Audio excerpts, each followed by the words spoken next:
12,000-ഓളം വരുന്ന സൈന്യങ്ങളുമായി ഹബീബായ നബി സല്ലല്ലാഹു അലൈഹി വസല്ലം തങ്ങളും സഹാബത്തും ഔത്താസ് താഴ്വരയിലെ ഹുനൈൻ താഴ്വരയിലേക്ക് എത്തപ്പെട്ടിരിക്കുകയാണ്. പക്ഷേ ഹബീബായ നബി സല്ലല്ലാഹു അലൈഹി വസല്ലം തങ്ങളും സഹാബത്തും ഒരു വശത്ത്, മറുഭാഗത്ത് തൻ്റെ ശത്രുക്കൾ ഇങ്ങനെ രണ്ട് ചേരിയും അണിനിരന്ന് കഴിഞ്ഞു എന്ന് മാത്രമല്ല, ശക്തമായ യുദ്ധം അവിടെ അരങ്ങേറാൻ പോവുകയാണ്. ആകാശത്തേക്ക് പൊടിപടലങ്ങൾ ഉയരുന്നു. എന്തോ അവിടെ സംഭവിച്ചു കൊണ്ടിരിക്കുകയാണ്. അത് മറ്റൊന്നുമല്ല, ദാത്തുൽ ഹിമാർ എന്ന് പറയുന്ന ആ ശത്രുപക്ഷത്തു നിന്നും ഒരു പടവീരൻ, അഥവാ മല പോലെ നിൽക്കുന്ന 60 ലിറ്റർ കള്ള് വേണം ഒരു ദിവസം, ഒരു നേരം അവനിക്ക് കുടിക്കാൻ. അങ്ങനത്തെ ദാത്തുൽ ഹിമാർ മല പോലെ നിൽക്കുകയാണ്. ആ മല പോലെ നിൽക്കുന്ന ദാത്തുൽ ഹിമാറിൻ്റെ അടുക്കിലേക്ക് ഏറ്റുമുട്ടാൻ വേണ്ടി ചൊല്ലുന്ന സഹാബത്തൊക്കെ, അതാ സഹാബത്തിനെ എന്താണ് അവൻ ചെയ്യുന്നത്? അത് മറ്റൊന്നുമല്ല, ആ സഹാബത്തിന് ആര് ചെന്നാലും ആ സഹാബിയെ പിടിച്ചുകൊണ്ട് മേൽപോട്ടെറിയുകയാണ്. മേൽപോട്ടെറിഞ്ഞതിന് ശേഷം താഴോട്ട് വരുമ്പോൾ അതാ വാളങ്ങ് കാണിച്ചു കൊടുക്കുകയാണ്. ഇങ്ങനെ സഹാബത്തൊക്കെ ഷഹീദായി വീഴുകയാണ്. ആ രംഗം കണ്ട് ഹബീബായ നബി സല്ലല്ലാഹു അലൈഹി വസല്ലം തങ്ങൾക്ക് സഹിക്കാൻ കഴിയുന്നില്ല. ഹബീബായ നബി തങ്ങളും സഹാബത്തും അന്തം വിട്ട് നോക്കി നിൽക്കുകയാണ്. മല പോലെ നിൽക്കുന്ന ദാത്തുൽ ഹിമാറിനോട് ഏറ്റുമുട്ടാൻ ഏത് സഹാബത്ത് ചെന്നാലും നിമിഷങ്ങൾക്കകം അവരെ യമപുരിക്ക് അയച്ചുകൊണ്ടിരിക്കുകയാണ്. ഈ രംഗമാണ് ഹബീബായ നബി തങ്ങൾ കണ്ടത്. ആ സമയം അള്ളാഹുവിൻ്റെ റസൂൽ സല്ലല്ലാഹു അലൈഹി വസല്ലം സഹാബത്തിനെ വിളിച്ചു പറഞ്ഞു. എന്താണ് സഹാബത്തിനെ വിളിച്ച് അള്ളാഹുവിൻ്റെ റസൂൽ അന്വേഷിക്കുന്നതെന്നറിയുമോ? അലിയാര് തങ്ങളെ വീടയെന്നോദീപ്പിൻ തിരക്കിയ നേരം അണഞ്ഞിടും നേ സവിധം എത്തിനേ ബിയിൽ സുറൂറായം നേ.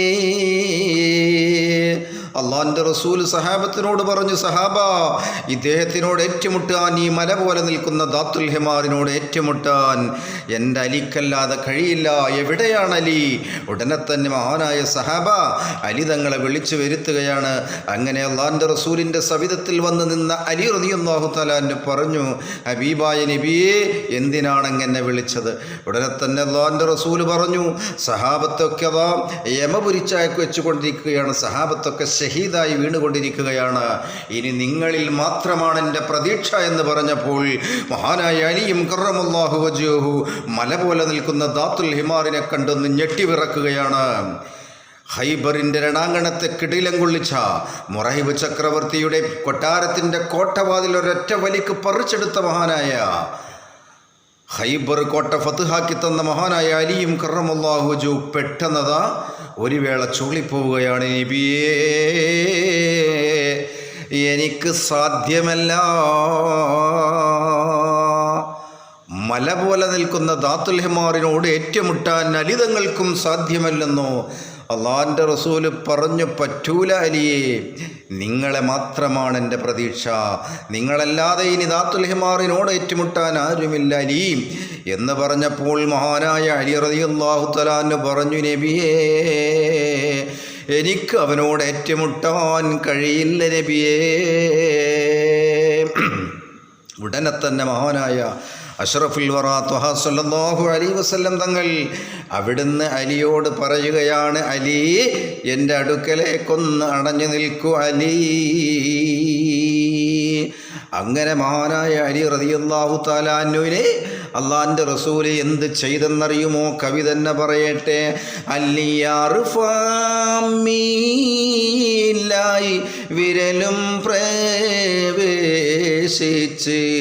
മതിവരൂവോളം കുടിക്കുവാനായി അത്ശും തീർത്തലീക്കുന്മേഷം ഏറിടലായി. അങ്ങനെ അള്ളാഹിൻ്റെ റസൂല് മഹാനായ അലിയാർ തങ്ങളുടെ വായിലേക്ക് അവിടുത്തെ ശറഫാക്കപ്പെട്ട കൈവിരലുകൾ അങ്ങ് വെച്ചു കൊടുക്കുകയാണ്. എന്നിട്ട് അലിയോട് പറഞ്ഞു, അലീ, നിന്റെ ദാഹം തീർക്കുന്നത് വരെ കുടിക്കാൻ വേണ്ടി മഹാനായ അലി തങ്ങളോട് പറഞ്ഞു. അങ്ങനെ അള്ളാഹുവിൻ്റെ റസൂലിൻ്റെ കൈവിരലുകളിൽ നിന്നും നിർഗളിച്ചതായിരിക്കുന്ന വെള്ളം കുടിച്ച് മഹാനായ അലി റളിയല്ലാഹു തആല അൻഹുവിൻ്റെ ക്ഷീണം മാറിയെന്ന് മാത്രമല്ല, അദ്ദേഹത്തിന് പ്രത്യേകമായിരിക്കുന്ന ഒരു ഉന്മേഷമാകുകയാണ്. അദ്ദേഹം തന്നെ ഞാൻ അലി തന്നെയല്ലേ എന്ന് അദ്ദേഹത്തിന് തോന്നിപ്പോവുകയാണ്. ഈ സമയം അള്ളാഹിൻ്റെ റസൂലിനോട് മഹാനായ അലി തങ്ങൾ പറഞ്ഞു, ഇനി ഞാൻ ആ മല പോലെ നിൽക്കുന്ന ദാത്തുൽ ഹിമാറിനോടൊന്ന് ഏറ്റുമുട്ടാം. അങ്ങനെ മഹാനായ അലി റളിയല്ലാഹു തആല അൻഹു എല്ലാ സഹാബത്തിനെയും വകവരുത്തിക്കൊണ്ടിരിക്കുന്ന ദാത്തുൽ ഹിമാറിനോട്, മല പോലെ നിൽക്കുന്ന ദാത്തുൽ ഹിമാറിനോട് ഏറ്റുമുട്ടാൻ ഹുനൈനിൻ്റെ രണാങ്കളത്തിലേക്ക് ചൊല്ലുകയാണ്. ആ സമയത്ത് ആ ദാത്തുൽ ഹിമാർ പൊട്ടിച്ചിരിക്കുകയാണ്. ഈ ചെറിയ ഒരു മനുഷ്യനെ കണ്ട് ദാത്തുൽ ഹിമാർ, മല പോലെ നിൽക്കുന്ന ദാത്തുൽ ഹിമാർ പൊട്ടിച്ചിരിച്ചപ്പോൾ മഹാനായ അലിയും കറമല്ലാഹു വജ്ഹുഹു തൻ്റെ അടവുകളൊക്കെ പയറ്റിക്കൊണ്ട്, ഖൈബറിൽ പയറ്റിയ അടവുകളൊക്കെ പയറ്റിക്കൊണ്ട് മഹാനായ അലിയും കറമല്ലാഹു വജ്ഹുഹു ചെന്നപ്പോൾ അവിടെ ഒന്നും ഏൽക്കുന്നില്ല. അലി വെട്ടുന്നു, ദാത്തുൽ ഹിമാർ വെട്ടുന്നു, പക്ഷേ ഒന്നും അവിടെ ഏൽക്കുന്നില്ല. അവസാനത്തെ അടവായ മഹാനായ അലിയും കറമല്ലാഹു വജ്ഹുവിൻ്റെ അവസാനത്തെ അടവെന്താണ്? ഒരൊറ്റ ശബ്ദമായിരുന്ന ഇടിനാദത്തിന് തുല്യമായ ഒരു ശബ്ദം അങ്ങിട്ടുകൊണ്ട് മഹാനായ ദാത്തുൽ ഹിമാറിനോട് ഈ എതിരിടുകയാണ് മഹാനായ അലിയാർ തങ്ങൾ. കവി പറയുന്നു, 2 മണിക്കൂർ നേരം മഹാനായ ദാത്തുൽ ഹിമാറിനോട് അലി റളിയല്ലാഹു തആല അൻഹു, മഹാനായ അലി റളിയല്ലാഹു തആല അൻഹു ദാത്തുൽ ഹിമാറിനോട് പടപൊരുതി. അങ്ങനെയാണ് ദാത്തുൽ ഹിമാറിനെ വകവരുത്തിയത്. അത്രക്കും മല പോലെ നിൽക്കുന്ന ദാത്തുൽ ഹിമാറിനെ വകവരുത്താൻ അള്ളാഹുവിൻ്റെ റസൂൽ സല്ലല്ലാഹു അലൈഹി വസല്ലം തങ്ങളുടെ കയ്യിൽ നിന്നും നിർഗളിച്ച വെള്ളത്തിൻ്റെ ആ ഒരൊറ്റ ശക്തിയായിരുന്നു. അതുവരെ അലി പറഞ്ഞതെന്താണ്? എനിക്ക് കഴിയില്ല ദാത്തുൽ ഹിമാറിനോട് ഏറ്റുമുട്ടാൻ.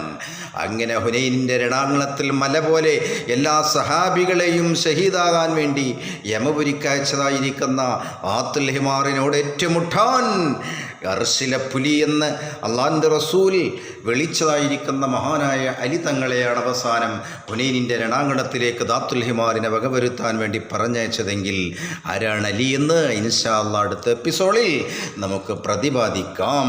അത് നിങ്ങൾക്ക് അങ്ങനെ കേൾക്കാം.